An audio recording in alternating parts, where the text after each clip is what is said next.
नमस्कार बंधुगण शोइबा समय आपण तकिया तले एही जिनिस गुड़िक रखी शोइले सौभाग्य वृद्धि होता है। दारिद्रता दूर करने एही 5टी जिनिसरू जेकोसी गोटे जिनिस आपण तकिया तले रखी शोइजिबे। बंधुगण एही जिनिस रे बहुत अधिक सकारात्मक ऊर्जा रही थाए, जार सकारात्मक प्रभाव आपण जीवन उपरे निश्चित ही पड़ी थाए। वास्तुशास्त्र अनुसार आम घरे रही एमिति किछि साधारणतः जिनिसर एते अधिक सकारात्मक ऊर्जा थाए कि जदि एही जिनिस गुड़िक आपण तकिया तले रखी शोउछंती तो यह आपण को एते अधिक शुभ परिमाण प्राप्त होता है आउ आपण को केबे भी कल्पना करि पारि नथिबे। एही जिनिस गुड़िक आपण जीवन रे सबु दुख समस्या को दूर करिवारे सहाय्य करिथाए। आम जीवन रे घटी जाउथबा घटना और असफलता को सामना करिया को पड़ी थाए, जहाँ आमे केबे भी आशा करि न थाउ। आउ आमको एमिति लागी कि आमर भाग्य ही खराब आउ आमे अनेक चेष्टा कला परे मध्य आमको निराशर ही हाथ लगी थाए। आमे प्रत्येक दिन पूजा पाठ कला परे भी आमको कष्टर रास्ता को सामना करने को पड़ी थाए। आउ ना आमे पैसा बंचई पारू ना ही व्यवसाय रे वृद्धि होई पारे। बंधुगण एही सबुर कारण आम जीवन रे चालुथबा कुंडली दोष और वास्तु दोष होता है। आम शास्त्र रे बता जाइछि कि जीवन रे सबु बेले असफलता मिलिबा, शारीरिक स्वास्थ्य खराब हेबा एही सबुर प्रमुख कारण होउछि आम घरे रहिथिबा कुंडली दोष और वास्तु दोष होता है। बंधुगण ज्योतिष शास्त्र रे एही सबुर किछि सामान्य उपाय बता जाइछि जहा आमर भाग्य को बदली पारिबो। शास्त्र रे कुहा जाइथिबा एही 5टी जिनिसरू आपण जेकोसी गोटे जिनिस को आपण तकिया तले रखी शोउछंती तो आपणकर भाग्य रे निहाती परिवर्तन होइथाए आउ आपण जीवन रे केबे भी अशुभ घटना घटे नाही। ता सहित आपण जीवन रे प्रत्येक दिन आपण पई नुआ सकारात्मक ऊर्जा नेकी आसे। तो बंधुगण चलतु जानिबा शोइबा समय रे आपण तकिया तले केउ केउ जिनिस रखिबा उचित। ज्योतिष शास्त्र और वास्तुशास्त्र रे कुहा जाइछि कि जदि आपण लगातार बा सबु बेले असफलता को सामना करबा को पड़ुछि ताहाले आपण राति रे शोइबा समय रे तकिया तले सुनार बा चांदीर गोटे कॉइन रखी शोइबे। बंधुगण ज्योतिष शास्त्र रे मना जाइछि कि सुना बा रूपार कॉइन तकिया तले रखी शोइले भाग्य परिवर्तन होइथाए आउ सेही व्यक्ति उपरे माँ लक्ष्मी तांकर कृपा वर्षा करिथांती। बंधुगण जदि आपणक मन रे नकारात्मक विचार आसुची और भयंकारी स्वप्न आसुची ताहाले शोइबा समय रे तकिया तले रेशुणर पाखुड़ा रखी शोइबे। रेशुण सकारात्मक ऊर्जार प्रतीक अटे जहा आमर नकारात्मक ऊर्जा को कम करिवारे सहाय्य करिथाए एवं शरीर रे सकारात्मक ऊर्जा संचालन करिथाए। जदि आपण धन संबंधी समस्या को नहीं बहुत चिंतार अछंती, धन संबंधी समस्या को आपण सामना करुछंती तो आपण राति रे शोइबा समय रे आपण तकिया तले मूला रखी बा मुंड पाखरे मूला रखी शोई जिबे। आपण सकाळ उठी सेही मूला को भगवान शिवंक मंदिर रे कौनसी बाहर बसिथिबा व्यक्ति को दान करिदेबे। एमिति करिले धन संबंधी सबु समस्यार निवारण होइथाए। ता सहित राहु केतु और शनि ग्रह रो प्रभाव मध्य कम होइथाए। जदि आपणकर पारिवारिक जीवन ठीक नहीं, आपणकर व्यवसाय ठीक चालू नहीं बा पैसा आपण पाखरे रहू नहीं तो आपण राति रे शोइबा समय रे अल्प टिके मुग डाली हलदिया कपड़ा रे बांधी तकिया तले रखिकी शोई जिबे।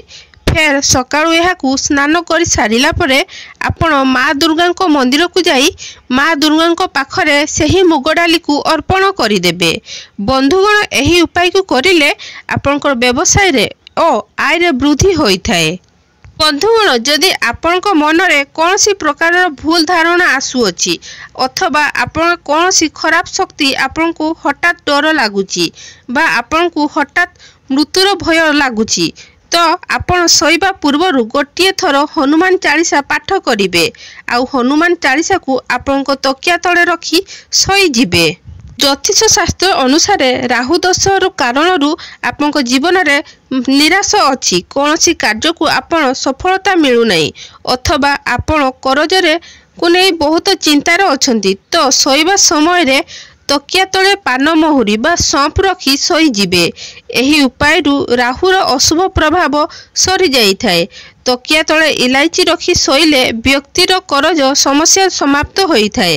ता सहित व्यक्ति को भल निद मध्य आसीबारे सहाय्य करिथाए।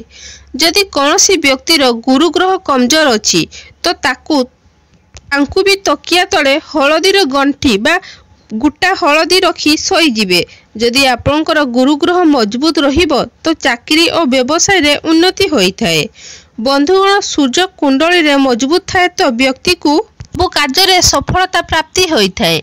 एथिपई सूर्यंकर मजबूत करिया पई आपण तंबार नटारे बा तंबार जेकोसी पात्र रे राति रे पानी भर्ती करी आपणको बेड तले रखी शोइजिबे। ता आग दिन सकाळ उठी सही जल को ग्रहण करिवे। एहा द्वारा आपणकर स्वास्थ्य भी ठीक रहिबो। ता सहित आपणकर कार्य रे सफलता प्राप्ति होबो। यदि आपण चाहुचंती अधिक शुभ परिमाण प्राप्त करिवा पई तो तकिया तले लाली चंदन रखी शोइजिबे। एहा द्वारा आपणकर सूर्य देवतांकर कृपा वर्षा करिथांती एवं आपणकु कोनसी कार्य भी असफलता होबो नाही। जदि स्वामी स्त्री भितर बारंबार बाधा वाद विवाद आसे, दुई जनक मध्य ठीक विचार रहू नहीं। एथिपई आपण ज्योतिष शास्त्र रे बता जाइथिबा महत्वपूर्ण उपाय आपण करि परिबे। आपण शोइबा समय रे आपणकर तकिया तले अल्प सिंदूर निहाती रखिबे और ता आग दिन सही सिंदूर को हनुमान को चरण रे अर्पण करिदेबे। एहा द्वारा घरु कलह दूर होइथाए एवं स्वामी स्त्री जीवन रे सुख शांति बनी रही थाए। बंधुगण मयूर पंख भी शास्त्र रे एक चमत्कार मना जाइछि। एहा घरे रखिला मात्रे आर्थिक संकट रु मुक्ति मिली थाए। जदि आपण शोइबा समय रे आपनको तकिया तले गोटे मयूर पंख रखुछंती तो आपण एहार केउ गुण अधिक लाभ प्राप्ति हबो। आपनको जीवन रे धनर आगमन हबो और धन सहित जोड़ी होइथिबा सब समस्या धीरे धीरे समाप्त होई जिवो। आपण प्रत्येक दिन आपनको तकिया तले मयूर पंख रखी शोइजिबे। आउ सकाळ उठिला परे सही मयूर पंख को दर्शन निहाती करिवे। एहा द्वारा भाग्य आपणकर साथ देइथाए। हिंदू धर्म रे तुलसी पत्र को सबुठारु अधिक पवित्र माना जाइथाए। एहा धार्मिक और अधार्मिक दुईटा जाक आम पई लाभकारी होइथाए। ज्योतिष शास्त्र रे जदि आपण शोइबा समय रे तकिया तले तुलसी पत्र रखी शोउछंती तो आपनको धन प्राप्ति होई पारे। ता सहित आपनको जीवन रे सकारात्मक बनी रही थाए और नकारात्मक ऊर्जा आपनकर आख पाखरे मध्य रही न थाए। किंतु ध्यान रखिबे बंधुगण, राति समय रे तुलसी पत्र तोड़िबे नाही। आपण सकाळ उठी ही तुलसी पत्र को तोड़ी रखिथिबे। तुलसी पत्र को व्यवहार कर सारला परे एपटे सेपटे फिंगिबे नाही।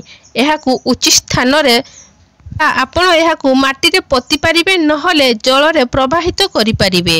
बंधुगण शोइबा समय रे तकिया तले 1 टंका कॉइन रखी शोउछंती तो आपण को माँ लक्ष्मीकर कृपा प्राप्ति होइथाए।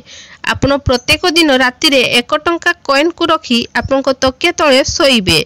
आउ एहाकू सकाळ उठिला परे सही पैसा को कोनसी गरीब व्यक्ति को दान करिदेबे। एमिति आपण 15 दिन पर्यंत करंतु। देखिबे धीरे धीरे आपणकर धन सहित जोड़ी समस्या समाप्त होई जिवो और आपणकर धन रे वृद्धि होबो। रविवार दिन शोइबा समय रे गोटे ग्लास रे क्षीर नेबे। सही ग्लास को आपणकर मुंड पाखरे रखी शोई जिबे। आउ सकाळ उठी स्नान करि सारला परे सही क्षीर ग्लास को कोनसी गछ मूळे ढाड़ी देबे। एहा करिबा द्वारा धन संबंधी समस्या दूर होइथाए। बंधुगण एही सब जिनिस आपण शोइबा समय रे आपनको तकिया तले आवश्यक अनुसार जिनिस को रखी पारिबे और माँ लक्ष्मी को कृपा प्राप्त करि पारिबे। आशा करुछि बंधुगण भिडियोटी आपनको भल लागिथिबो। भिडियो को निहाती गोटे लाइक करंतु एवं कमेंट बॉक्स रे जय माँ लक्ष्मी अवश्य लिखंतु। ता सहित आम चैनल को निहाती सब्सक्राइब करिवे।